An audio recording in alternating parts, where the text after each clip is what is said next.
സിനിമയുടെ പിന്നാലെ പോകൂലല്ലോ. ചില ചെറുപ്പക്കാർക്കൊരു സ്വഭാവമുണ്ട്, സുബ്ഹാനല്ലാഹ്, അവരെ സിനിമയെ പ്രിയം വെക്കുന്നവരാണ്, നടന്മാരെ പ്രിയം വെക്കുന്നവരാണ്, സിനിമയ്ക്ക് വേണ്ടി എത്ര സമയവും പാഴാക്കുന്നവരാണ്. അതേ ചെറുപ്പക്കാരനോട് സുബഹി നിസ്കാരം കൃത്യമായി നിസ്കരിക്കാൻ വേണ്ടി പറയുമ്പോ ആ ചെറുപ്പക്കാരന് സുബഹി നിസ്കാരത്തിന് കിട്ടൂല. ഓ ചെറുപ്പക്കാരാ, രാത്രി സമയത്ത് നിന്റെ വീട്ടിൽ നീ കിടന്നിറങ്ങുമ്പോ മണിക്കൂറുകളോളം നിന്റെ കൈവെള്ളയിലെ മൊബൈൽ ഫോണിൽ നീ സിനിമ കണ്ട് ഉറങ്ങിയില്ലയോ, സിനിമ കണ്ട് രസിച്ചില്ലയോ, തോന്നിവാസം കണ്ട് രസിച്ചില്ലയോ? എന്നാൽ അല്ലാഹുവിന്റെ പള്ളി മിനാറിൽ നിന്ന് ഹയ്യ അലസ്സലാ, നിസ്കാരത്തിലേക്ക് വായോ ചെറുപ്പക്കാരാ, ഹയ്യ അലൽ ഫലാഹ്. സിനിമ കണ്ടിട്ടൊരു വിജയവുമില്ല കേട്ടോ. യഥാർത്ഥ വിജയം വേണോ, നിനക്ക് വിജയിക്കണോ, അത് അതേ നിസ്കാരത്തിലൂടെയാണ് എന്ന വിളിയാളം കേൾക്കുമ്പോ മണിക്കൂറുകളോളം രാത്രി സമയത്ത് സിനിമ കണ്ട് രസിച്ചനെ സുബഹി നിസ്കാരത്തിന് ഉണരുന്നില്ല. ഓ ചെറുപ്പക്കാരാ, നിനക്ക് തോന്നിയിട്ടുണ്ടോ സിനിമ എന്നും നീ കണ്ടിരിക്കുമെന്ന്? സിനിമ നോക്കിക്കൊണ്ടിരിക്കേ ഹാർട്ട് അറ്റാക്കായി പെടന്ന് വീണ് മരിച്ച എത്ര പേരുണ്ട്. ഞാൻ ഇന്നിവിടെ വന്നപ്പോ ഒരുപാട് വീടുകളിൽ ഞാൻ കയറി ഇറങ്ങി. ആ കൂട്ടത്തിൽ ഞാനൊരു വീട്ടിലെന്ന് കയറി. അതേ ഒരാൾക്ക് സുഖമില്ലെന്ന് പറഞ്ഞു. ഞാൻ അയാളെ കണ്ടിട്ട് ഇങ്ങോട്ട് വന്നതാണ്. അല്ലാഹുവേ, ഈ സദസ്സിൽ ആരെല്ലാം രോഗികളായുണ്ടോ, നേരത്തെ കണ്ടവർ ഉൾപ്പെടെ കൊണ്ട് വസിയത്ത് ചെയ്തവർ ഉൾപ്പെടെ എല്ലാവർക്കും ഹബീബായ നബി സല്ലല്ലാഹു അലൈഹി വസല്ലമ തങ്ങളെ ബറക്കത്ത് കൊണ്ട് കാമിലായ ശിഫ നൽകണേ അല്ലാഹ്. ഞാൻ ചോദിക്കട്ടെ ചെറുപ്പക്കാരെ, സിനിമ കണ്ടുകൊണ്ടിരിക്കെ മരിച്ചവരെത്ര പേരാണുള്ളത്? അതേ ഓ സഹോദരിമാരെ, സീരിയൽ കണ്ടുകൊണ്ടിരിക്കെ മരിച്ചവരെത്ര പേരാണുള്ളത്? ഹറാമായ മ്യൂസിക്കിന്റെ പാട്ട് കേട്ടുകൊണ്ടിരിക്കെ മരണപ്പെട്ടവരെത്ര പേരാണുള്ളത്? ആർക്കെങ്കിലും ഉറപ്പുണ്ടോ സിനിമ നോക്കിക്കൊണ്ടിരിക്കോ ഞാൻ മരിക്കില്ല എന്ന് പറയാൻ ധൈര്യമുണ്ടോ? അതുകൊണ്ട് ചിന്തിക്കണേ ചെറുപ്പക്കാരാ, മരണം പിടികൂടിയാൽ ആദ്യമായി പോയി ഇറങ്ങേണ്ട ഒരു സ്റ്റേഷനാണ് അത് ഖബറാണ് കേട്ടോ. ആ ഖബർ എന്ന സ്റ്റേഷനിൽ രക്ഷപ്പെട്ടാലോ ശേഷമുള്ള എല്ലാ സ്റ്റേഷനിലും ഗ്രീൻ സിഗ്നലാണ്. അതേ സമയത്ത് ഖബറിൽ രക്ഷപ്പെട്ടിട്ടില്ലയോ ശേഷമുള്ള എല്ലാ സ്റ്റേഷനുകളിലും റെഡ് സിഗ്നലാണ് കേട്ടോ. അപ്പൊ ജീവിക്കുമ്പോൾ ഒരു ആത്മവിചിന്തനം നടത്തണം. എന്റെ ജീവിതത്തിൽ എത്ര കണ്ട് ഞാൻ ഇബാദത്ത് ചെയ്തു, എത്ര കണ്ട് ഞാൻ നിസ്കരിച്ചു. അതുകൊണ്ടല്ലേ മുസ്ലിമീങ്ങൾ ഇന്ന് പ്രയാസങ്ങൾ അനുഭവിക്കാനുള്ള കാരണം എന്താണ്? സുബ്ഹാന ജല്ല ജലാലു, സുബഹി നിസ്കാരത്തിന്റെ മഹത്വം അന്യമതസ്ഥർക്കറിയാം. ഒരു മുസ്ലിമായ മനുഷ്യന് സുബഹി നിസ്കാരത്തിന്റെ മഹത്വം അറിയില്ല. അതുകൊണ്ട് എല്ലാവർക്കും അറിയാം, ഇവിടെ മുസ്ലിമീങ്ങളെ തോൽപ്പിക്കാൻ പറ്റാത്തൊരു കാലം വരും. എപ്പോഴാണത്? മുസ്ലിമീങ്ങളെ പരാജയപ്പെടുത്താൻ പറ്റാത്തൊരു കാലം വരും. അതെപ്പോഴാണ്? ഓ ഇന്ന് വെള്ളിയാഴ്ചയല്ലേ, വെള്ളിയാഴ്ച തൊട്ട് അടുത്ത മഹലിൽ ഞാൻ പോയി ജുമാ നിസ്കരിച്ചു. അവിടുത്തെ ഉസ്താദ് ഇവിടെയുണ്ട്. സ്റ്റേജിൽ ഒരുപാട് ഉസ്താദുമാര് എന്റെ കൂടെ പഠിച്ചവരുമുണ്ട്, അല്ലാത്തവരുമുണ്ട്. അല്ലാഹു എല്ലാവർക്കും ഇൽമ നാഫിയാക്കട്ടെ. അവന്റെ ദീനിന് വേണ്ടി ഖിദ്മത്ത് ചെയ്യാൻ അല്ലാഹു തൗഫീഖ് ചെയ്യട്ടെ. ഓരോ പള്ളികളിൽ ജുമാ നിസ്കാരത്തിന് എത്ര പേരാണ് വരുന്നത്? അതുകൊണ്ടല്ലേ പറഞ്ഞില്ലേ, ഒരു ജൂത പണ്ഡിതൻ പോലും പറഞ്ഞില്ലേ, മുസ്ലിമീങ്ങളെ തോൽപ്പിക്കാൻ പറ്റാത്തൊരു കാലം വരും. അത് എപ്പോഴാണ്? ഇന്നത് വന്നിട്ടില്ല. ഇന്ന് മുസ്ലിമീങ്ങളെ തോൽപ്പിക്കാൻ വളരെ എളുപ്പമാണ്. മുസ്ലിമീങ്ങളെ ഛിന്ന ഭിന്നമാക്കാൻ വളരെ എളുപ്പമാണ്. മുസ്ലിമീങ്ങളെ പരാജയപ്പെടുത്താൻ വളരെ എളുപ്പമാണ്. മുസ്ലിമീങ്ങളെ പരാജയപ്പെടുത്താൻ പറ്റാത്തൊരു കാലം വരാനുണ്ട്. അത് എന്നാണ്? അത് ജൂത പണ്ഡിതൻ പറയാണ്. വെള്ളിയാഴ്ച ജുമഅക്ക് മുസ്ലിമീങ്ങളെ എത്ര സംഖ്യ വരുന്നുണ്ടോ അത്രയും പേര് എല്ലാ ദിവസവും സുബ്ഹി ജമാഅത്തിന് വന്നാൽ പിന്നെ മുസ്ലിമീങ്ങളെ പരാജയപ്പെടുത്താൻ പറ്റില്ല. അതായത് സുബഹി ജമാഅത്തിന് എല്ലാവരും വന്ന് നിസ്കരിക്കുന്ന കാലം വന്നാൽ ഇന്ന് എത്ര പേരാ സുബഹി ജമാഅത്തിന് വരുന്നത്? ആ സുബഹി ജമാഅത്തിന് എല്ലാവരും വന്ന് എല്ലാ വെള്ളിയാഴ്ച നമ്മുടെ പള്ളികളിൽ നിറഞ്ഞ് കവിയുന്നത് പോലെ എല്ലാ ദിവസവും സുബഹി ജമാഅത്തിന് മുസ്ലിമീങ്ങളിൽ വന്ന് നിസ്കരിക്കുന്ന കാലത്തോളം അവരെ പരാജയപ്പെടുത്താൻ എളുപ്പമാണ്. പിന്നെ പരാജയപ്പെടുത്താൻ പറ്റൂല. ഇത് പറയുന്നത് നൗഫൽ സഖാഫി അല്ല, മറിച്ചൊരു ജൂത പണ്ഡിതനാണ് കേട്ടോ. മഹാന്മാർക്ക് ഇബാദത്തിനോട് വലിയ താല്പര്യമാണ്. ചോദിക്കട്ടെ, ഈ സാധുവായ ഞാനിവിടെ സംസാരിക്കുമ്പോ എനിക്ക് 30 കൊല്ലം പിന്നിട്ടു, 31ാമത്തെ വയസ്സാണ്. എന്റെ അതേ പ്രായക്കാരി സദസ്സിലില്ലേ? എന്നെക്കാളും കൂടിയ പ്രായക്കാരില്ലേ? കുറഞ്ഞ പ്രായക്കാരില്ലേ? ഇക്കണ്ട കാലം വരെ എന്റെ ജീവിതത്തിൽ ഒരു വഖത്ത് നിസ്കാരം പോലും ഖളായിട്ടില്ല എന്ന് ധൈര്യസഹിതം പറയാൻ പറ്റിയവരെത്ര പേരാ ഉള്ളത്? എന്റെ ജീവിതത്തിൽ ഇന്നേ വരെ ഒരു ദിവസം പോലും ഖുർആൻ പാരായണം ചെയ്യാത്തൊരു ദിവസം എന്റെ ജീവിതത്തിൽ ഉണ്ടായിട്ടില്ല. സ്വലാത്ത് ചൊല്ലാത്തൊരു ദിവസം ഉണ്ടായിട്ടില്ല. തസ്ബീഹ് ചൊല്ലാത്തൊരു ദിവസം ഉണ്ടായിട്ടില്ല. ദിക്ർ ചൊല്ലാത്തൊരു ദിവസം ഉണ്ടായിട്ടില്ല എന്ന് പറയാൻ ധൈര്യമുള്ളവർ എത്ര പേരാണുള്ളത്? എന്നാൽ അറിയുമോ കാരണവന്മാരെ, അറിയുമോ ചെറുപ്പക്കാരെ, മഹാന്മാർക്ക് ഇബാദത്ത് വിട്ട് കളിയില്ല. എത്ര വലിയ കച്ചവടത്തിന്റെ തിരക്കായാലും, എത്ര വലിയ ജോലിയുടെ തിരക്കായാലും, എന്ത് തിരക്കായാലും ഇബാദത്ത് വിട്ട് കളിയില്ല. അതുകൊണ്ടല്ലേ മഹാന്മാരെ കൂട്ടത്തിലുണ്ട് ചില മഹാന്മാർ.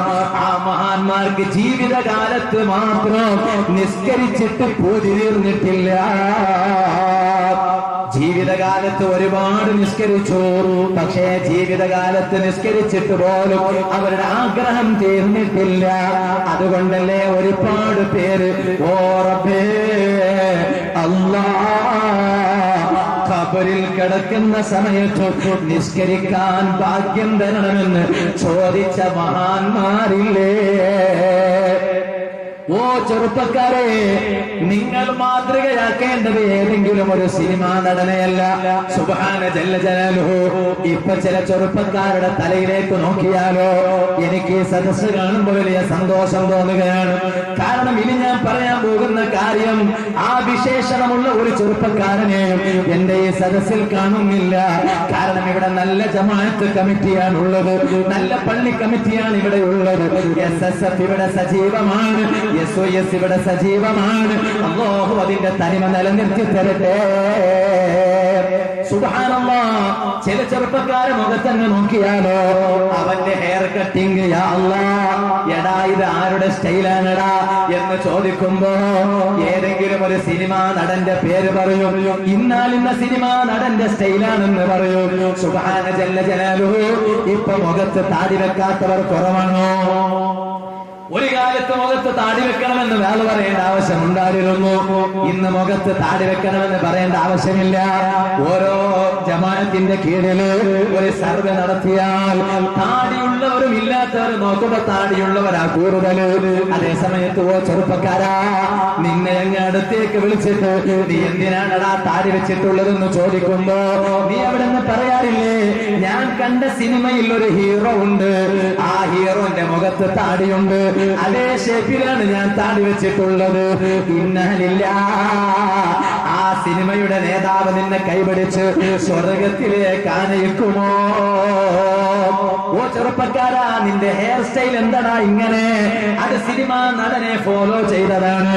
ഓ ചെറുപ്പക്കാരാ, നിന്റെ ഡ്രസ് കോഡ് എന്താടാ ഇങ്ങനെ? അത് സിനിമാ നടനെ അനുഗമിച്ചതാണ്.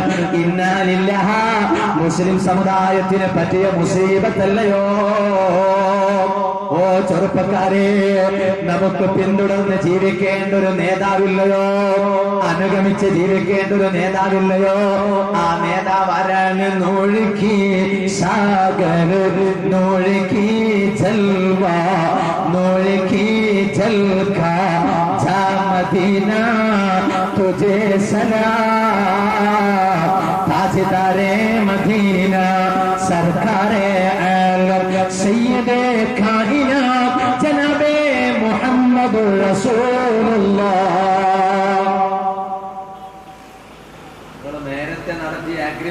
പതുക്കെ പൊളിച്ചു കളഞ്ഞിരിക്കുക. എന്റെ ഒച്ചയെന്ന് കൂടിയപ്പോ നിങ്ങളൊന്ന് ഒച്ചന് കുറച്ചു. നേരത്തെ പറഞ്ഞില്ലേ മക്കളെ, അവസാനം വരെ ഇത് നിലനിർത്തും നബി മുഹമ്മദ് റസൂലുള്ളാഹി. അങ്ങനെയാ ഈ വാലിന്റെ സദസ്സ് എന്ന് പറഞ്ഞാൽ. ഇപ്പൊ ഈ സദസ്സ് കാണുമ്പോൾ വലിയ സന്തോഷം തോന്നാം. ചില വാലിന്റെ സദസ്സ് ഇടയ്ക്കിടയ്ക്ക് പിന്നെ ചാർജ് ചെയ്യേണ്ടി വരും. അങ്ങനെയാണല്ലോ, മൊബൈലിലെ ചാർജ് തീരുമ്പോ പിന്നെ റിമൈനിങ് %% എന്ന് കാണിക്കും. അപ്പൊ മെല്ലെ കണക്ഷൻ എടുത്തിട്ട് ചാർജ് തന്നെ വെച്ചോളണം, അല്ലെങ്കിൽ പിന്നെ മൊബൈൽ സ്വിച്ച് ഓഫ് ആവും. എന്നതുപോലെ ചില വാലിന്റെ സദസ്സ് അങ്ങനെയാ. ഇതല്ല കേട്ടോ, ഇത് നല്ല സദസ്സാ. അല്ലെങ്കിൽ ഞാൻ ഇവിടെ തടി സലാമത്താകണ്ടേ, അള്ളാഹ് നമ്മൾ സലാമത്താക്കി തരട്ടെ. ഇത് നല്ല സദസ്സാണ്, നല്ല ആവേശമുള്ള സദസ്സാണ്. അള്ളാഹ് നമുക്ക് ആവേശം കൂട്ടി തരട്ടെ. അപ്പൊ ഞാൻ പറഞ്ഞു വന്നത്, ഇസ്ലാമിനെ അംഗീകരിച്ച് ജീവിക്കുന്ന ഒരു ചെറുപ്പക്കാരന് അവൻ എപ്പോഴും അനുഗമിക്കേണ്ട നേതാവ് നബി മുഹമ്മദുർ റസൂലുള്ളാഹി സല്ലല്ലാഹു അലൈഹി വസല്ലം തങ്ങളാണ്. എന്നാൽ അറിയുമോ, മുൻഗാമികളായ മഹാന്മാര് മുഴുവനും ആ നേതാവിനെ അനുഗമിച്ച് ജീവിച്ചവരാണ്. അതുകൊണ്ട് തന്നെ അവർ ഭൗതിക ലോകത്ത് ധാരാളം നിസ്കരിച്ചിട്ട് പോലും, ഒരു നേരത്തെ നിസ്കാരം മുടങ്ങാതെ നിസ്കരിച്ചിട്ട് പോലും അവർക്ക് മരണപ്പെട്ടാലും നിസ്കരിക്കണമെന്ന ആഗ്രഹം അവർ അല്ലാഹുവോട് ചോദിച്ചു വാങ്ങിയില്ലയോ? ആ കൂട്ടത്തിൽ വലിയ മഹാനല്ലേ ബഹുമാനപ്പെട്ട സാബിത്തുൽ ബന്നാനി റളിയല്ലാഹു അൻഹു. മഹാനവരികൾക്കൊരു പ്രത്യേകതയുണ്ട്. മഹാന്മാരായ പണ്ഡിതന്മാര് പറയാണ്, ആരാണ് ചെറുപ്പക്കാരാ സാബിത്തുൽ ബന്നാനി റളിയല്ലാഹു അൻഹു? അതേ, അവിടുന്ന് ജീവിതകാലത്ത് അല്ലാഹുവിനോട് എപ്പോഴും പ്രാർത്ഥിക്കാറുണ്ടായിരുന്നു. എന്താണ് പ്രാർത്ഥന? اللهم إن كنت أعطيت أحدا الصلاة في قبره فأعطيني الصلاة في قبري. പടച്ച റബ്ബേ, ആർക്കെങ്കിലും ഖബറിൽ വെച്ച് നിസ്കരിക്കാൻ നീ അവസരം കൊടുക്കുന്നുണ്ടെങ്കിൽ അത് സാബിത്തുൽ ബന്നാനിയായ എനിക്ക് അവസരം തരണേ.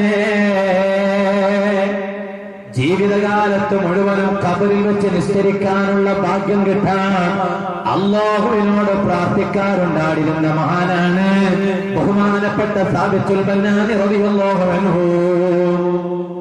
മഹാനവരികൾ ഒരു ദിവസം ലോകത്തോട് യാത്ര പറഞ്ഞു. ആ വഫാത്തായ ദിവസം മഹാനവരികളെ മയ്യത്തങ്ങ് കുളിപ്പിച്ചു. അതാ കഫൻ തുണി കൊണ്ട് മഹാനവരികളെ ശരീരം അങ്ങ് പൊതിഞ്ഞു.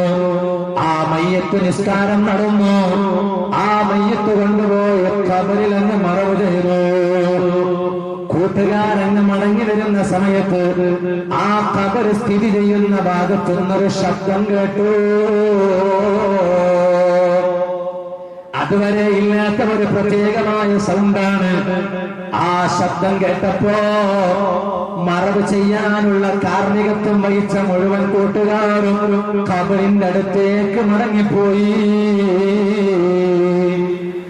ആ ഖബറിന്റെ അടുത്ത് നിന്നപ്പോ ഖബറിന്റെ മേൽഭാഗത്തുള്ള മൂടുകല്ല് താഴോട്ടെന്ന് വീണതാണ്.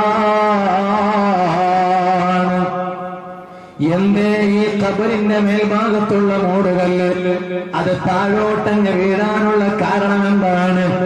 ആ ഖബറിന്റെ അടുത്ത് വന്ന് ഖബറിന്റെ ഉള്ളിലേക്ക് അങ്ങ് നോക്കുമ്പോ ഫഇദാ സാബിത്തുൽ ബന്നാനി റളിയല്ലാഹു അൻഹു യുസല്ലി ഖായിമൻ ഫീ ഖബറിഹി. മഹാനവരികളുടെ ഖബറിന്റെ ഉള്ളില് മഹാനവരികൾ എണീറ്റ് നിസ്കരിക്കുന്നു. ഓ ഉമ്മമാരെ, സ്വന്തം വീട്ടിലുള്ള സമയത്ത് കൃത്യമായും നിസ്കരിക്കുന്ന ഉമ്മമാരാണ്. അതേ സമയത്ത് കല്യാണ വീട്ടിലെത്തിയാലോ ആ ഉമ്മാക്ക് നിസ്കാരമില്ലല്ലോ. കല്യാണത്തിന് ഒരുങ്ങി നിൽക്കുന്ന ചെറുപ്പക്കാരെ, സഹോദരിമാരെ, പലപ്പോഴും പുതിയാപ്പിളമാരുടെയും പുതിയ പെണ്ണുമാരുടെയും നിസ്കാരം ഖളാണ്. കല്യാണ ദിവസം അവരെ നിസ്കാരം ഖളാണ്. എല്ലാവർക്കും കൈകൊടുക്കാനുള്ള തിരക്കിലാണ്. സ്റ്റേജിൽ കയറിയിട്ട് കിട്ടിയവരെയും കിട്ടാത്തവരെയും കൂടെ നിർത്തിയിട്ട് ഫോട്ടോ എടുപ്പിക്കുന്ന തിരക്കിലാണ്. വീഡിയോ ഷൂട്ടിംഗ് ചെയ്യുന്ന തിരക്കിലാണ്. അതുപോലെ തന്നെ ഓരോരുത്തരെയും കെട്ടിപ്പിടിക്കുന്ന തിരക്കിലാണ്. ആ തിരക്കിലെ ഞാനപ്പോ കല്യാണ ദിവസത്തിലെ നിസ്കാരം പുതിയ ആപ്പിളയും പുതിയ വെള്ളം മറന്നുപോയല്ലോ. ചോദിക്കട്ടെ ചെറുപ്പക്കാരാ സഹോദരിമാരെ, അതുവരെ നീ നിസ്കരിച്ച നിന്റെ നിസ്കാരങ്ങൾ ഏതൊരു റബ്ബിനാണോ ആ റബ്ബ് നിന്റെ കല്യാണ ദിവസത്തിലും ജീവിച്ചിരിപ്പുള്ളവനാണല്ലോ. ചില ഉമ്മമാർക്ക് സുബഹി നിസ്കാരത്തിന് എണീക്കാൻ വലിയ മടിയാണ്. ചില ചെറുപ്പക്കാർക്ക് സുബഹി നിസ്കാരത്തിന് ഉണരാൻ വലിയ മടിയാണ്. ഓ ചെറുപ്പക്കാരെ, പ്രയാസങ്ങൾ എത്രയാവുള്ളത്, എത്രയാണ് ദ്വാർക്കാൻ പറയുന്നത്. ഞാനിവിടെ വന്നപ്പോഴും ദ്വാർക്കാൻ പറഞ്ഞ എത്ര പേരാവുള്ളത്. അല്ലാഹു എല്ലാവരുടെയും പ്രയാസങ്ങളെ മാറ്റി തരട്ടെ, സതുദ്ദേശങ്ങളൊക്കെ റബ്ബ് നിറവേറ്റി തരട്ടെ. എന്നാൽ ഏത് പ്രയാസങ്ങളും ഉണ്ടോ അതിനുള്ള പരിഹാരം നിസ്കാരത്തിലൂടെയാണ്. ലോകത്ത് ഏറ്റവും വലിയ നേതാവല്ലേ നബി സല്ലല്ലാഹു അലൈഹി വസല്ലം. ആ ഹബീബായ നബി സല്ലല്ലാഹു അലൈഹി വസല്ലം തങ്ങൾക്ക് ഒരു പ്രയാസമുണ്ടായാൽ നേരെ പെട്ടെന്ന് പോയി ഉളു എടുക്കുകയാണ്. എന്നിട്ട് ഒരു 2 റക്അത്ത് നിസ്കരിക്കുകയാണ്. കാരണം ടെൻഷൻ വരുമ്പോ, മാനസികമായ അസ്വസ്ഥത നേരിടുമ്പോ പരിഹാരം നിസ്കാരത്തിലൂടെയാണ്. അത് ഖുർആനല്ലേ പറഞ്ഞത്. ഓ യാ അയ്യുഹല്ലദീന ആമനു ഇസ്തഈനു ബിസ്സബ്രി വസ്സലാഹ്. ഓ ഈമാനുള്ള ജനങ്ങളെ, പ്രയാസം വരുമ്പോ നിങ്ങൾ സഹായം തേടേണ്ടത് എങ്ങനെയാണ്? ഒന്ന് ക്ഷമിച്ചുകൊണ്ടാണ്, സ്വബർ ചെയ്തുകൊണ്ടാണ്. മറ്റൊന്ന് വസ്സലാഹ്, നിസ്കാരത്തിലൂടെയാണ്. ഒരിക്കലും ജീവിതത്തിൽ നിസ്കാരം കളായി കൂടാ. ചില ആളുകൾ എല്ലാത്തിനും മുന്നിലാണ്, വാല് കേൾക്കാൻ മുന്നിലാണ്, വാല് സംഘടിപ്പിക്കാൻ മുന്നിലാണ്. അതേ സമയത്ത് സുബഹി നിസ്കാരത്തിന് ഇവനെ കിട്ടൂല. ചില വാലിന്റെ സദസ്സുകളിൽ വന്ന് നട്ടപ്പാതിര വരെ വാലിന്റെ സദസ്സിലിരിക്കും. വാല് കേട്ടിട്ട് കരയും, വാല് കേട്ടിട്ട് ചിരിക്കും. വാലിന്റെ സദസ്സിൽ വലിയ ആവേശമാണ് ഇവൻ, എത്ര വേണമെങ്കിലും സംഭാവന തരും. അതേ സമയത്ത് അന്ന് രാത്രി വീട്ടിൽ പോയി കിടന്നുറങ്ങിയിട്ട് പിറ്റേന്ന് സുബഹി നിസ്കാരത്തിന് സമയമാകുമ്പോ ഇവനങ്ങ് എണീറ്റ് നിസ്കരിക്കൂല. ഓ ചെറുപ്പക്കാരാ, നീ എത്ര പ്രവർത്തിച്ചാലും, എത്ര ഓടി നടന്നാലും, എത്ര സിന്ദാബാദ് വിളിച്ചാലും നിന്റെ നിസ്കാരം കളാണോ, നിന്റെ പ്രവർത്തനത്തിന് ഫലം കിട്ടൂല. നിന്റെ ഓടി നടത്തത്തിന് ഫലം കിട്ടൂല, അധ്വാനത്തിന് ഫലം കിട്ടൂല. ചില അതേ കോളേജിൽ പഠിക്കാൻ പോകുന്ന സഹോദരിമാരില്ലേ, ഓ സഹോദരിമാരെ, നിസ്കാരം ഒരു ചെറിയ വിഷയമായി ഒരിക്കലും കണ്ടുകൂടാ. കാരണം എന്താണ്? കാരണം നിസ്കരിക്കാത്ത മനുഷ്യന്റെ ഖബറിൽ തീയാണ്. നിസ്കരിക്കാത്ത മനുഷ്യന്റെ ഖബറിൽ തീയാണ്.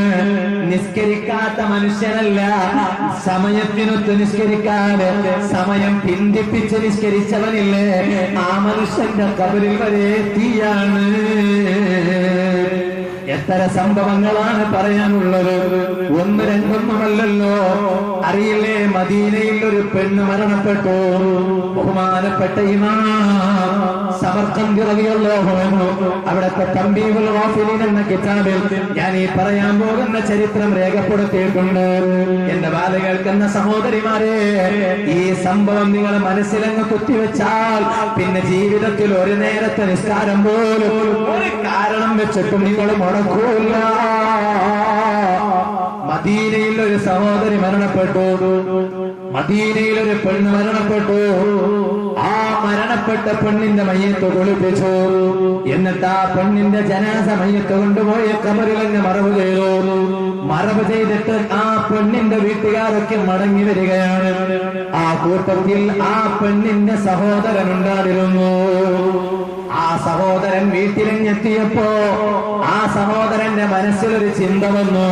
നേരത്തെ എന്റെ സഹോദരിയെ മറവ് ചെയ്യാൻ പോയപ്പോ ആ സഹോദരിയെ മറവ് ചെയ്യാൻ പോയ കൂട്ടത്തില് എന്റെ കയ്യിൽ ഒരു കവറുണ്ടായിരുന്നല്ലോ, എന്റെ കയ്യിലൊരു പൊതിയുണ്ടായിരുന്നല്ലോ, എന്റെ കയ്യിലൊരു സഞ്ചിയുണ്ടായിരുന്നല്ലോ, ഇപ്പോഴത് കാണുന്നില്ലല്ലോ.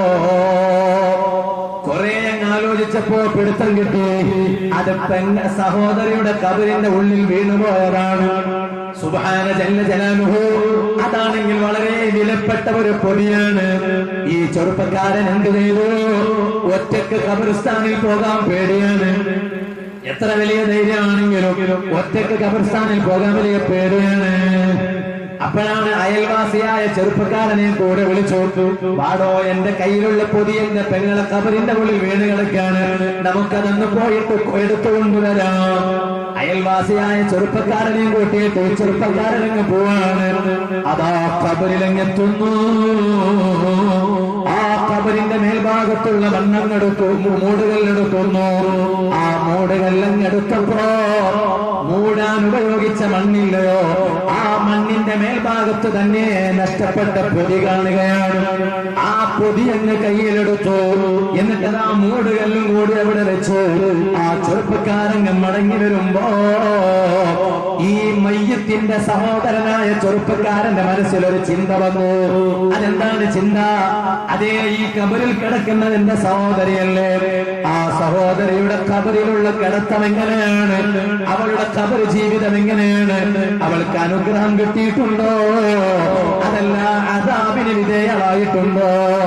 ഞാനൊന്ന് നോക്കട്ടെ. ആ ചെറുപ്പക്കാരൻ ആ സഹോദരിയുടെ കബറിന് ജീവിതം നോക്കാൻ വേണ്ടി തുണിഞ്ഞു. അതാ കൂടെ വന്ന അയൽവാസിയായ ചെറുപ്പക്കാരനോട് പറഞ്ഞു, ചെറുപ്പക്കാരാ, നീ എങ്ങ് മാറി നിന്നോളണം, നീ എങ്ങ് മാറി നിന്നോളണോ. ഞാൻ എന്റെ സഹോദരിയുടെ കബറിന്റെ ഉള്ളിലൊന്ന് നോക്കട്ടെ. അല്ല അയ്യത്തിഹാനത്തിങ്കാനത്തോ, അവൾ ഏത് അവസ്ഥയിലാണ് കബറിലുള്ളത് എന്ന് ഞാനൊന്ന് നോക്കട്ടെ. ഓ ഉമ്മമാരെ, ഞാനിത് പറയുന്നത് ഏതെങ്കിലും ഒരു പത്രത്തിൽ വന്നതല്ല, ഏതെങ്കിലും ഒരു മാഗസീനിൽ വന്നതല്ല. അങ്ങനെ പറയുന്നൊരു സ്വഭാവം നമ്മുടെ ഉസ്താദുമാര് പഠിപ്പിച്ചിട്ടില്ല.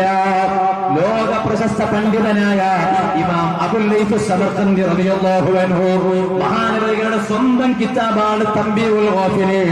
ആ കിതാബിൽ രേഖപ്പെടുത്തിയ ചരിത്രമാണിത്. ആ സഹോദരൻ അതാ വീണ്ടും മൂടുകല്ലെടുത്തു. അതേ, നേരത്തെ മൂടാൻ ഉപയോഗിച്ച മണ്ണങ്ങെടുത്തു. അതങ്ങെടുത്തിട്ട് ഖബറിലെന്ന് നോക്കുമ്പോ സുബ്ഹാനല്ലാഹ്, ഫഇദൽ ഖബറു മുസ്തഇലുൻ നാറാ, ഫഇദൽ ഖബറു മുസ്തഇലുൻ നാറാ, ഫഇദൽ ഖബറു മുസ്തഇലുൻ നാറാ. ആ ഖബറിന്റെ ഉള്ളിൽ നിന്ന് തീ ആളിക്കത്തുകയാണ്. സ്വന്തം സഹോദരിയുടെ ഖബറിന്റെ ഉള്ളിൽ തീ ആളിക്കത്തുന്നരങ്ങ് സഹോദരൻ നേരിൽ കാണുകയാണ്. അത് ഇമാമിങ്ങൾ കിതാബിൽ ഉദ്ധരിക്കുകയാണ്. ഞാൻ ചോദിക്കട്ടെ, സാധുവായ ഞാൻ എന്റെ സഹോദരിയുടെ ഖബറിന്റെ ഉള്ളിൽ തീ ആളിക്കത്തുന്നത് കണ്ടാൽ എന്റെ മനസ്സ് വേദനിക്കാതിരിക്കുമോ? ഓ ഈമാനുള്ള സഹോദരന്മാരെ, നിങ്ങളുടെ സഹോദരിമാരുടെ ഖബറിന്റെ ഉള്ളിൽ അല്ലെങ്കിൽ നിങ്ങളുടെ മാതാപിതാക്കളുടെ ഖബറിന്റെ ഉള്ളിൽ തീ ആളിക്കത്തുന്ന രംഗം കണ്ടാൽ നിങ്ങളെ മനസ്സ് വേദനിക്കാതിരിക്കുമോ? ഈ ചെറുപ്പക്കാരന്റെ മനസ്സങ്ങ് വേദനിച്ചു. ആ ചെറുപ്പക്കാരൻ അതാ മണ്ണങ്ങ് അവിടെ തന്നെ മൂടുകയാണ്, മൂടുകല്ലങ്ങ് വെക്കുകയാണ്. നേരെ വീട്ടിലങ്ങ് പോയി. വീട്ടിൽ ഉമ്മയുണ്ട്. ഉമ്മാനോട് ചോദിക്കുകയാണ്, അല്ല ഉമ്മ, എന്റെ സഹോദരിയുടെ ജീവിത നിലവാരം എന്തായിരുന്നു? അപ്പൊ ഉമ്മാക്കൊരു സംശയം, അല്ല മോനെ, നിന്റെ സഹോദരി ഇക്കണ്ട കാലം വരെ ജീവിച്ചിരുന്നു, ഇക്കണ്ട കാലം വരെ നിന്റെ സഹോദരിയുടെ ജീവിത നിലവാരത്തെ കുറിച്ച് നീ ചോദിച്ചിട്ടില്ലല്ലോ. അതെന്റെ ഇപ്പൊ മരണപ്പെട്ടതിന് ശേഷം നിന്റെ സഹോദരിയുടെ ജീവിത നിലവാരത്തെ കുറിച്ച് ചോദിക്കാനുള്ള കാരണം? ആ ചെറുപ്പക്കാരൻ പറയാണ്, ഉമ്മാ, ചോദിക്കാനൊരു കാരണമുണ്ട്. അതെന്താണ്? ഞാൻ എന്റെ കയ്യിൽ നിന്ന് നഷ്ടപ്പെട്ടു പോയ പൊടി കൊണ്ടുവരാൻ വേണ്ടി ഞാൻ എന്റെ സഹോദരിയുടെ ഖബറും ലക്ഷ്യം വെച്ച് ഞാൻ പോയല്ലോ. ആ പൊതിയങ്ങെടുത്തതിന് ശേഷം എന്റെ മനസ്സിലൊരു തോന്നലുണ്ടായി, എന്റെ സഹോദരിയുടെ ഖബറങ്ങ് നോക്കാം. എന്റെ സഹോദരിയുടെ നിലവാരം എന്താണ് ഖബറിന്റെ അകത്ത് എന്ന് ഞാനൊന്ന് നോക്കട്ടെ. അങ്ങനെ ഞാനത് ആ മണ്ണങ്ങെടുത്ത് ഖബറിലങ്ങ് നോക്കിയപ്പോ ഖബറിൽ അഗ്നി ആളിക്കത്തുകയാണ്, തീ ആളിക്കത്തുകയാണ്. ഉമ്മ ഒന്ന് പറഞ്ഞു തരുമോ? ഖബറിന്റെ ഉള്ളിൽ തീ ആളിക്കത്താൻ മാത്രം എന്റെ സ്വന്തം സഹോദരി ജീവിതത്തിൽ ചെയ്ത തെറ്റ് ഉമ്മാന്റെ ശ്രദ്ധയിൽ പെട്ടിട്ടുണ്ടോ?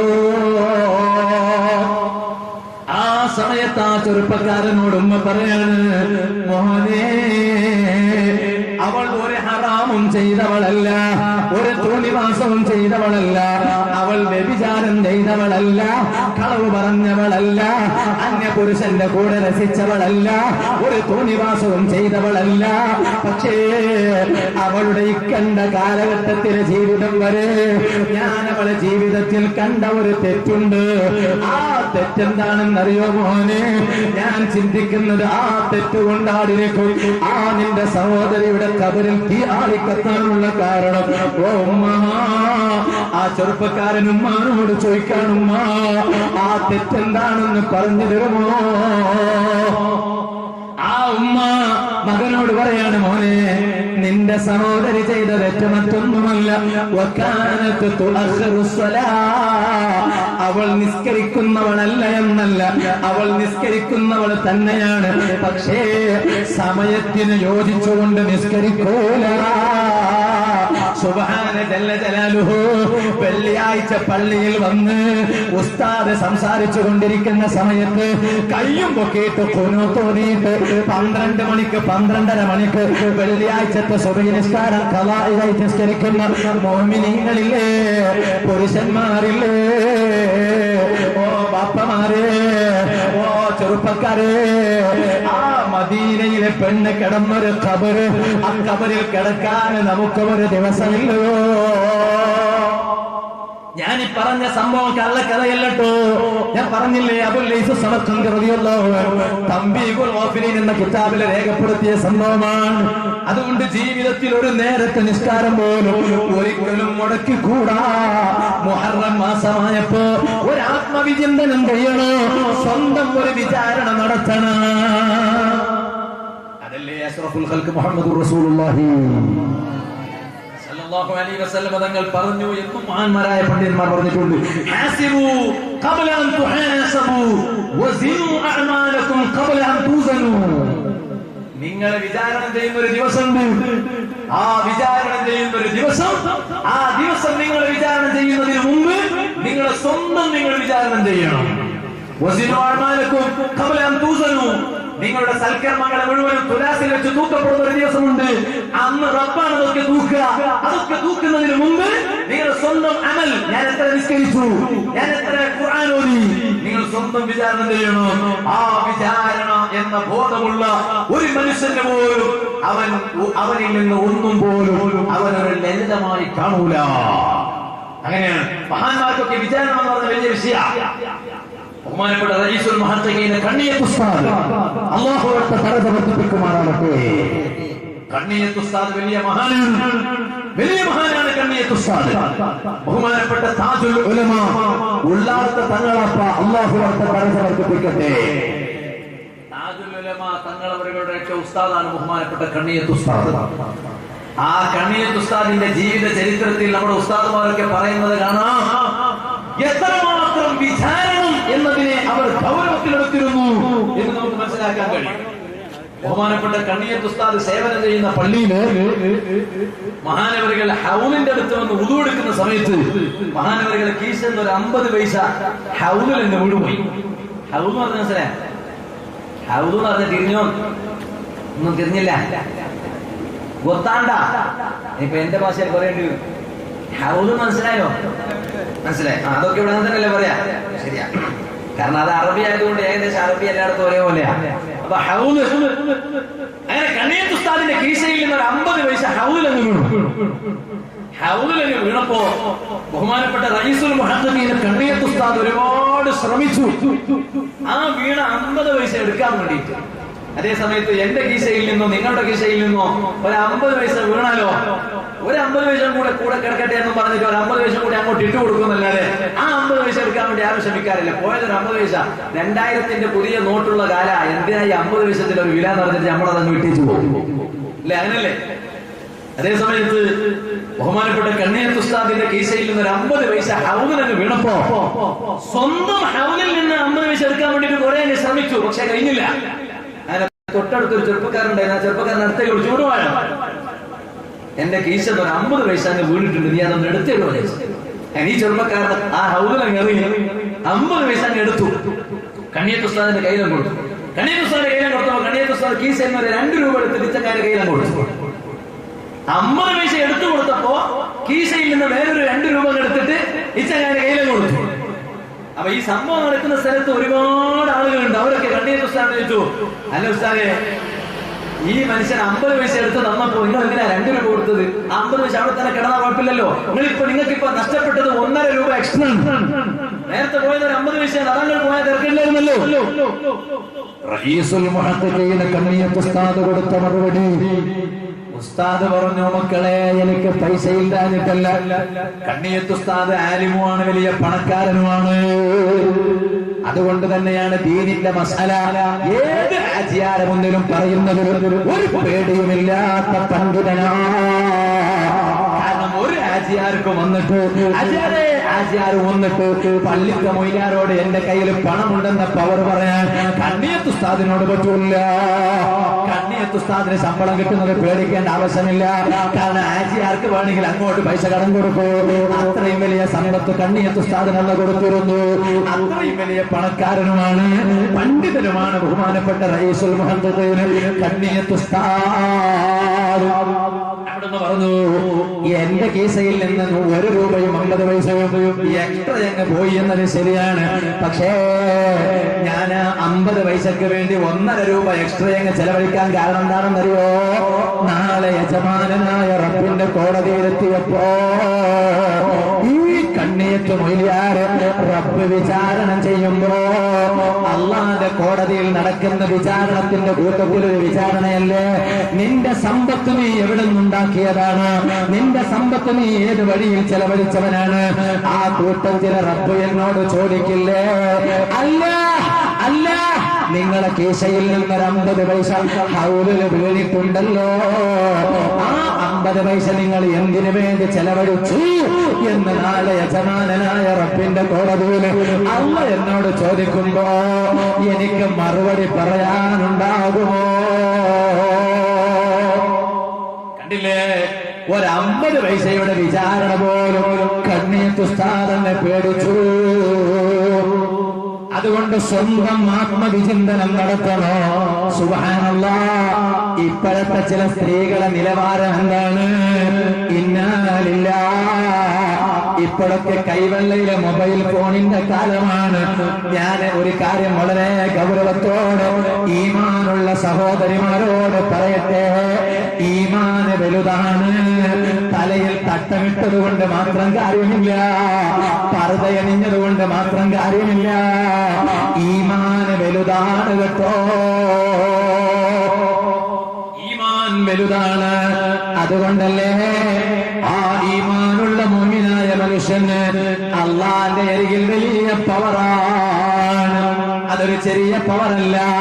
അതുകൊണ്ടല്ലേ നബി സല്ലല്ലാഹു അലൈഹി വസല്ലം പറഞ്ഞത്, ലൈസ ശൈഉൻ അക്രമ അലല്ലാഹി അസ്സ വജല്ല മിനൽ മുഅ്മിനീൻ. അള്ളാന്റെ അരികിൽ ഏറ്റവും കൂടുതൽ ബഹുമാനമുള്ളത് ആർക്കാണ്? ഈമാനുള്ള ആണിനും ഈമാനുള്ള പെണ്ണിനുമാണ്. നിങ്ങൾക്കറിയില്ലേ, ലോകത്ത് ഏറ്റവും മാറ്റമുള്ള സ്ഥലം ഏതാണ്? ലോകത്തെ ഏറ്റവും മാറ്റമുള്ള സ്ഥലം ഏതാണ്? അതേ മക്കയും മദീനയുമാണ്. ഇരിക്കട്ടെ, വിശദാംശങ്ങളുണ്ട്. ഞാനിപ്പോൾ എന്റെ വിഷയം അതല്ലാത്തത് കൊണ്ട് ഇതിലേക്ക് കടക്കുന്നില്ല. എന്നാൽ ആ മക്കത്തല്ലേ ഉമ്മമാരെ കഅബയുള്ളത്, ആ മക്കത്തല്ലേ ബാപ്പമാരെ കഅബയുള്ളത്. ആ കഅബ തവാഫ് ചെയ്തിട്ടല്ലേ ഒരുപാട് ഹാജിമാർ നാട്ടിലേക്ക് മടങ്ങിയിട്ടുള്ളത്. അല്ലാഹുവേ, ആരെല്ലാം ഇത്തവണ ഹജ്ജിന് പോയി വന്നവരുണ്ടോ? ഹജ്ജ് ഹജ്ജിന് പോയവരുണ്ടോ അവരുടെ ഹജ്ജ് മഖ്ബൂലും മബ്റൂറാക്കണേ അല്ലാഹ്. വൈകാതെ നമുക്കും ഹജ്ജിന് തൗഫീഖ് ചെയ്യണേ അല്ലാഹ്. ആ ഹജ്ജിന് പോയപ്പോ കഅബ തവാഫ് ചെയ്തിട്ടില്ലേ? ഒരുപാട് പേര് ഹജ്ജിന് പോയി വന്നവരുണ്ട്, ദ്വാരക്കാൻ പറഞ്ഞവരുണ്ട്. ഞാൻ നിങ്ങളെ തിരുവനന്തപുരത്തേക്ക് ഇങ്ങോട്ട് വരുമ്പോ അതേ മംഗലാപുരത്തുള്ള നമ്മുടെ സ്ഥാപനത്തെ വളരെയധികം സഹായിക്കുന്ന സ്നേഹിക്കുന്ന ബഹ്റൈനിൽ ഒരു സീദി ഹാജി എന്നൊരു നല്ല മനുഷ്യനുണ്ട്. അദ്ദേഹം എന്നോട് വിളിച്ചു പറഞ്ഞു, ഉസ്താദേ ഞാൻ വെള്ളിയാഴ്ച ജുമാ കഴിഞ്ഞിട്ട് ബഹ്റൈനിലേക്ക് തിരിക്കാണ്, ഉസ്താദ് സ്ഥാപനത്തിലുണ്ടെങ്കിൽ ഞാൻ അങ്ങോട്ട് വരാം. അപ്പൊ ഞാൻ പറഞ്ഞു ഞാൻ തിരുവനന്തപുരത്ത് ഒരു പരിപാടിക്ക് പോയിരിക്കുകയാണ്. അപ്പൊ അദ്ദേഹം പറഞ്ഞു ഇനി ഒരിക്കൽ കാണാം, ഞാൻ പോവാണ്, ഉസ്താദ് ദുആ ചെയ്യണം. ഞാൻ ഈ സദസ്സിൽ അദ്ദേഹത്തിന് ദുആ ചെയ്യാമെന്ന് വാക്ക് കൊടുത്തിട്ടുണ്ട്. അതുകൊണ്ടാണ് പറയുന്നത് അല്ലാഹു ആ സീദി ഹാജി ഉൾപ്പെടെ ആരെല്ലാം നമ്മുടെ സ്നേഹിതന്മാരായുണ്ട് അവർക്കൊക്കെ അല്ലാഹു വലിയ ബറക്കത്ത് വർദ്ധിപ്പിക്കട്ടെ, പ്രയാസങ്ങളൊക്കെ മാറ്റിത്തരട്ടെ. എന്നാൽ ആ കഅബക്ക് വലിയ മഹത്വമല്ലേ, ആ കഅബക്ക് വലിയ പവറല്ലേ? ആ കഅബയുടെ ഒരു ഭാഗത്ത് ഹജറുൽ അസ്വദില്ലേ, ആ ഹജറുൽ അസ്വദിന് വലിയ മഹത്വമല്ലേ? ആ ഹജറുൽ അസ്വദിന് സാധിക്കുമെങ്കിൽ ചുണ്ട് വെച്ചിട്ട് ഉമ്മ വെക്കണമെന്നല്ലേ? അതിനും സാധിക്കില്ലെങ്കിൽ കൈവച്ചിട്ട് ചുംബിക്കണമെന്നല്ലേ? അതിനും സാധിക്കില്ലെങ്കിൽ ആ ഒരു ടവലില്ലേ, ആ ടവല് ഹജറുൽ അസ്വദിന്റെ മേൽ വെച്ച് ആ ടവലിനെങ്കിലും ചുംബിക്കണമെന്നല്ലേ? ഒന്നിനും കഴിയില്ലെങ്കിൽ ദൂരെ നിന്ന് ഹജറുൽ അസ്വദിന്റെ ഭാഗത്തേക്ക് ഇശാറത്ത് ചെയ്ത് ആംഗ്യം കാണിച്ച് ചുംബിക്കണമെന്നല്ലേ? എന്നാൽ ആ ഹജറുൽ അസ്വദ് സ്ഥിതി ചെയ്യുന്നതല്ലേ കഅബ. ഇന്ന അവ്വല ബൈത്തിൻ നുബിഅ ലിന്നാസ് ലല്ലദീ ബിബക്കത. ലോകത്തെ ഒന്നാമത്തെ ഇബാദത്തിന്റെ കേന്ദ്രം ഏതാണ്? നമ്മുടെ ഈ കഅബയിലുള്ള പള്ളിയല്ല, എന്റെ മംഗലാപുരത്തുള്ള പള്ളിയല്ല, ഭീമാ പള്ളിയിലെ പള്ളിയല്ല, മറ്റു സ്ഥലങ്ങളിലുള്ള പള്ളിയല്ല. ലോകത്ത് ഏറ്റവും വലിയ ഒന്നാമത്തെ ആരാധന കേന്ദ്രം, ആദ്യത്തെ ആരാധന മന്ദിരം ഏതാണ്? അത് കഅബയല്ലേ? എന്നാൽ ആ കഅബയ്ക്ക് വലിയ മഹത്വമല്ലേ? കഅബയുടെ ചാരത്ത് പോയി ഒരുത്തൻ ദുആ ചെയ്താൽ ആ ദുആ റബ്ബ് സ്വീകരിക്കുമെന്നല്ലേ? എന്നാൽ അറിയുമോ പുരുഷന്മാരെ, അറിയുമോ ഉമ്മമാരെ, അറിയുമോ സഹോദരിമാരെ, കഅബയെക്കാളും മഹത്വമുള്ളവർ ഭൂലോകത്തുണ്ട് കേട്ടോ. കഅബയെക്കാളും മഹത്വമുള്ളവർ ഭൂലോകത്തുണ്ട്. അവരാരാണെന്നറിയുമോ? ബഹുമാനപ്പെട്ട ഹാഫിദ് നൂറുദ്ദീൻ അൽ ഹൈസമി റളിയല്ലാഹു അൻഹു അവിടുത്തെ സ്വന്തം കിതാബാണ് മജ്മുഉസ് സവായിദ്. ആ മജ്മുഉസ് സവായിദിൽ ഈമാനുള്ളവരുടെ മഹത്വം പറഞ്ഞ സ്ഥലത്ത് ബഹുമാനപ്പെട്ടവർ ഒരു ഹദീസ് ഉദ്ധരിച്ചത് കാണാം. ആ ഹദീസ് മഹാന്മാരായ പണ്ഡിതന്മാർ ഉദ്ധരിച്ചതാണ്. ബഹുമാനപ്പെട്ട ഇമാം തബറാനി റളിയല്ലാഹു അൻഹു അവിടുത്തെ മുഅ്ജമുൽ ഔസതി എന്ന കിതാബിൽ രേഖപ്പെടുത്തിയതാണ്. എന്താണ് ഹദീസ്? ഹബീബായ നബി സല്ലല്ലാഹു അലൈഹി വസല്ലം തങ്ങൾ എന്ത് ചെയ്തു അറിയോ?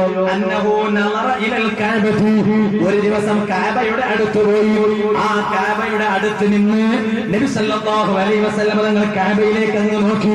ആ കഅബയിലേക്ക് അങ്ങ് നോക്കിയിട്ട് പറഞ്ഞു, ഫഖാല, ആ കഅബയിലേക്ക് നോക്കിയിട്ട് നബി സല്ലല്ലാഹു അലൈഹി വസല്ലം പറഞ്ഞു, ലഖദ് ശറഫകില്ലാഹു വകറമകി വഅല്ലമകി. ഓ കഅബ, അല്ലാഹ് നിന്നെ ബഹുമാനിച്ചിട്ടുണ്ട്, അല്ലാഹ് നിനക്ക് മഹത്വം നൽകിയിട്ടുണ്ട്, അല്ലാഹ് നിന്നെ വണ്ണമാക്കിയിട്ടുണ്ട്, അല്ലാഹ് നിന്നെ ആദരിച്ചിട്ടുണ്ട്. എന്നാൽ വൽ മുഅ്മിനു അഅലമു ഹുർമതൻ മിൻകി. എന്നാൽ ഈമാനുള്ളൊരു മനുഷ്യനില്ലേ, ഈമാനുള്ളൊരു പുരുഷനില്ലേ, ഈമാനുള്ളൊരു സ്ത്രീയില്ലേ, ആ ഈമാനുള്ള മനുഷ്യൻ നിന്നെക്കാളും വലിയ പവറുള്ളവനാണ് കേട്ടോ. അപ്പൊ ഈമാനുള്ള മനുഷ്യന് കഅബയെക്കാളും വലിയ പവറുണ്ടെന്ന് പഠിപ്പിച്ചത് ഹബീബായ നബി സല്ലല്ലാഹു അലൈഹി വസല്ലം തങ്ങളാണ്. ആ ഈമാൻ എപ്പോഴാ ഉണ്ടാവുക? തലയിൽ തട്ടമിട്ടത് കൊണ്ട് ഈമാൻ ഉണ്ടാകുമോ? ഇല്ല. അതേ സമയത്ത് എല്ലാ തട്ടമിടുന്നവർക്ക് ഈമാനില്ല എന്നല്ലതിന്റെ അർത്ഥം. അതേ സമയത്ത് ഈമാനിൽ നിന്ന് നിർഗളിക്കുന്നതാണ് ആത്മാർത്ഥമായി തട്ടമിടുക എന്നത്, തലമറക്കുക എന്നത്. അതേ സമയത്ത് സമയത്ത് സുബ്ഹാനല്ലാഹ് ഇപ്പൊ ചില മുസ്ലിം പെൺകുട്ടികളില്ലയോ, ഞാൻ വളരെ ഗൗരവത്തിൽ ഓർമ്മപ്പെടുത്തുകയാണ്. ഇപ്പൊ ചില മുസ്ലിം പെൺകുട്ടികളില്ലയോ, ഈ സദസ്സിൽ അത്തരത്തിലുള്ള സഹോദരിമാരില്ല എന്ന് എനിക്കറിയാം. ഇത് അത്തരത്തിലുള്ള നാടല്ല എന്ന് എനിക്കറിയാം. അല്ലാഹു നമ്മുടെ സഹോദരിമാർക്കൊക്കെ ബറക്കത്ത് നൽകട്ടെ. അതേ സമയത്ത് എത്ര സഹോദരിമാരാണ് സുബ്ഹാന ജല്ല ജലാലുഹു അവർ പർദ്ദ ധരിക്കുകയാണ്, എന്നിട്ടോ ശാൽ അണിയുകയാണ്, തട്ടമിടുകയാണ്. എന്നിട്ട് എന്ത് ചെയ്യാണ്? ഒരു 4-5 സഹോദരിമാര് ഇപ്പൊ ഈ അടുത്ത് എന്നോടൊരു ചെറുപ്പക്കാരൻ പറഞ്ഞു, ഉസ്താദേ ഒരു വീഡിയോ ക്ലിപ്പുണ്ട്, ഒരു വീഡിയോ ക്ലിപ്പുണ്ട്. ഇന്ന് വാട്സപ്പിന്റെ കാലമാണല്ലോ, എന്തും നേരിൽ കാണാൻ പറ്റിയ സൗകര്യമുള്ള കാലമാണ്. ഈ ചെറുപ്പക്കാരൻ എന്നോട് പറയാണ്, ഉസ്താദേ വാലിന്റെ സദസ്സിലതൊന്ന് സൂചിപ്പിക്കണോ? അതെന്താണ്? ഒരു വീഡിയോ ക്ലിപ്പുണ്ട്. ആ വീഡിയോ ക്ലിപ്പിൽ എന്താണുള്ളത്? ഒരു 4-5 പെൺകുട്ടികൾ അവരതാ പർദ്ദ അണിഞ്ഞിരിക്കുകയാണ്, പോരാ അവരുടെ മുഖം വെളിവാക്കിയിരിക്കുകയാണ്, തലയിൽ തട്ടമിട്ടിരിക്കുകയാണ്. ഇവർ 5 പേര് പരസ്പരം തോളത്ത് കൈവച്ചിട്ട് അതാ സെൽഫി എടുത്തിട്ട് ഇവരങ്ങ് പാട്ട് പാടുകയാണ്. ആ പാട്ട് പാടിയിട്ട് ഈ 5 പെൺകുട്ടികൾ പാടിയ പാട്ട് എല്ലാ വാട്സപ്പ് ഗ്രൂപ്പുകളിലും ഷെയർ ചെയ്യപ്പെടുകയാണ്. അതിന് ഫേസ്ബുക്കിൽ പോസ്റ്റ് ചെയ്യുകയാണ്, ഫേസ്ബുക്കിൽ അപ്ലോഡ് ചെയ്യുകയാണ്. ഓ ഞാൻ ചോദിക്കട്ടെ, അങ്ങനെയുള്ളൊരു തോന്നിവാസം ചെയ്യുകയാണെങ്കിൽ ഓ പെണ്ണെ നീ തട്ടമിടുന്നത് എന്തിനാണ്? ഓ പെണ്ണെ നീ പർദ്ദ ധരിക്കുന്നത് എന്തിനാണ്? അതിന്റെ അർത്ഥം എന്താണെന്നറിയോ? നീ തലയിലിട്ട തട്ടമില്ലേ, അത് ഈമാനിൽ നിന്ന് നിർഗളിച്ച തട്ടമല്ല. നീ നിന്റെ ശരീരത്തിൽ അണിഞ്ഞ പർദ്ദയില്ലേ, അത് ഈമാനിൽ നിന്ന് നിർഗളിച്ച പർദ്ദയല്ല. ഞാൻ എന്റെ ഈമാനുള്ള സഹോദരിമാരോട് പറയട്ടെ, ലജ്ജ എന്നത് വലിയ വിഷയമാണ്. ലജ്ജയില്ലാത്ത പെണ്ണിന് വിലയില്ല കേട്ടോ. എന്താണ് ലജ്ജ? ലജ്ജ എന്ന് പറഞ്ഞാൽ ഹറാമ് ചെയ്യാൻ ലജ്ജ വേണം, ഹറാമ് നോക്കാൻ ലജ്ജ വേണം, ഹറാമ് പ്രവർത്തിക്കാൻ ലജ്ജ വേണം. അതുകൊണ്ടല്ലേ ലജ്ജ വളരെ പ്രധാനപ്പെട്ട വിഷയമാണ്. നബി സല്ലല്ലാഹു അലൈഹി വസല്ലം തങ്ങൾ ലജ്ജയെ കുറിച്ച് പറഞ്ഞില്ലേ, ഇന്നൽ ഹയാ മിൻ ശറാഇൽ ഇസ്ലാം. ഇസ്ലാമിന്റെ നിയമങ്ങളിൽ പെട്ടതാണ് ലജ്ജ എന്നത്. ഒരു ഹറാമ് ചെയ്യുമ്പോൾ ലജ്ജ വേണം. ഓ പെങ്ങളെ, സഹോദരിമാരെ, നിങ്ങളതാ സെൽഫിയും പിടിച്ച് 5 പേര് തോളത്തങ്ങ് കൈവച്ചിട്ട് തലയിൽ തട്ടമിട്ട് നിങ്ങളങ്ങ് പാട്ടുപാടിയിട്ട് കണ്ടുകിട്ടിയ ഫേസ്ബുക്കിന്റെ പേജിൽ നിങ്ങൾ പോസ്റ്റ് ചെയ്യുമ്പോ നീ ഒരു മുസ്ലിം പെൺകുട്ടിയാണെന്ന് മറന്നുപോയോ? കാരണം എന്താണ്? അത് വളരെ ഗൗരവമുള്ള വിഷയമാണ്. കാരണം നീ പറയിപ്പിക്കുന്നത് അല്ലാഹുവിനെയാണ്, നീ പറയിപ്പിക്കുന്നത് അല്ലാഹുവിനെയാണ്, നീ പറയിപ്പിക്കുന്നത് ഇസ്ലാമിനെയാണ്. അതുകൊണ്ടല്ലേ ലജ്ജയുള്ള ഒരു ഈമാനുള്ള പെണ്ണ്, ആ പെണ്ണ് ഒരിക്കലും അതേ ഇത്തരത്തിലുള്ള തോന്നിവാസങ്ങൾ ചെയ്യില്ല. ഞാൻ എന്റെ സഹോദരിമാരോട് വളരെ ഗൗരവത്തിൽ പറയട്ടെ, നബി സല്ലല്ലാഹു അലൈഹി വസല്ലം പഠിപ്പിച്ച ഹദീസിൽ കാണാം, ഇന്ന ലില്ലാഹി അസ്സ വജല്ല ഹുറുമാത്തിൻ സലാം. അല്ലാഹുക്ക് 3 ഹുർമത്തുകളുണ്ട്, 3 മാറ്റങ്ങളുണ്ട്. മൻ ഹഫിദഹുന്ന ഹഫിദല്ലാഹു ലഹു അംറ ദീനിഹി വ ദുനിയാ. ആ അല്ലാഹു തആലക്കുള്ള 3 ഹുർമത്തുകൾ ഏതെങ്കിലും ഒരു മനുഷ്യൻ സൂക്ഷിച്ചാൽ ആ മനുഷ്യന്റെ ദീനിന്റെ എല്ലാ കാര്യങ്ങളും, ഈ ഭൗതിക ലോകത്തിന്റെ എല്ലാ കാര്യങ്ങളും അല്ലാഹു സൂക്ഷിക്കുകയാണ്. വമല്ലം യഫലഹുന്ന, അതേ സമയത്ത് ആ പുരുഷന്മാരോ സ്ത്രീകളോ അല്ലാഹുവിന്റെ ആ 3 ഹുർമത്തുകളെ അവരങ്ങ് സൂക്ഷിച്ചില്ല എങ്കിൽ ലം യഹ്ഫദില്ലാഹു ലഹു ശൈആ, അവരുടെ ഒരു കാര്യവും റബ്ബ് സൂക്ഷിക്കൂല. ഏതാണ് ആ 3 കാര്യം? നബി സല്ലല്ലാഹു അലൈഹി വസല്ലം പറയാണ്, ഒന്ന് ഹുർമത്തുൽ ഇസ്ലാമി. ഒരു മുസ്ലിമിന് എപ്പോഴും ഒരു ബോധം വേണം, ഞാൻ ഒരു മുസ്ലിമാണ് എന്ന്. ഇസ്ലാമിന് മഹത്വമുണ്ട്. ആ ഇസ്ലാമിന്റെ മഹത്വം ഒരു പെണ്ണ് കീപ്പ് ചെയ്തില്ല എങ്കിൽ, ഒരു പുരുഷൻ കീപ്പ് ചെയ്തില്ലെങ്കിൽ അല്ലാഹു അവന് ഒരു വിലയും കൽപ്പിക്കൂല. അവന്റെ ദുനിയാവിന്റെ കാര്യം അല്ല ശ്രദ്ധിക്കൂല, അവന്റെ ആഖിറത്തിൽ അല്ല പരിഗണിക്കൂല. രണ്ടാമത്തത് എന്താ പറയുന്നത്? വഹുർമതി, എനിക്കൊരു മഹത്വമുണ്ട്. ഹബീബായ നബി സല്ലല്ലാഹു അലൈഹി വസല്ലം പറയാണ്, അല്ലാഹുവിനൊരു മഹത്വമുണ്ട്, അത് ശ്രദ്ധിക്കണം ഒരു മുഅ്മിനായ മനുഷ്യൻ. മറ്റൊന്ന് വഹുർമതി, നബി സല്ലല്ലാഹു അലൈഹി വസല്ലം തങ്ങളാകുന്ന എനിക്കൊരു മഹത്വമുണ്ട്, ആ മഹത്വം ശ്രദ്ധിക്കണം. ഈ മൂന്നാമത്തേത് ഏതാണ്? വഹുർമതു റഹിമി, എന്റെ കുടുംബമായ മഹാന്മാരായ സാദാത്തുക്കളുണ്ട്, ആ സാദാത്തുക്കൾക്കൊരു മഹത്വമുണ്ട്, തങ്ങന്മാർക്കൊരു മഹത്വമുണ്ട്, ആ മഹത്വം ശ്രദ്ധിക്കണം.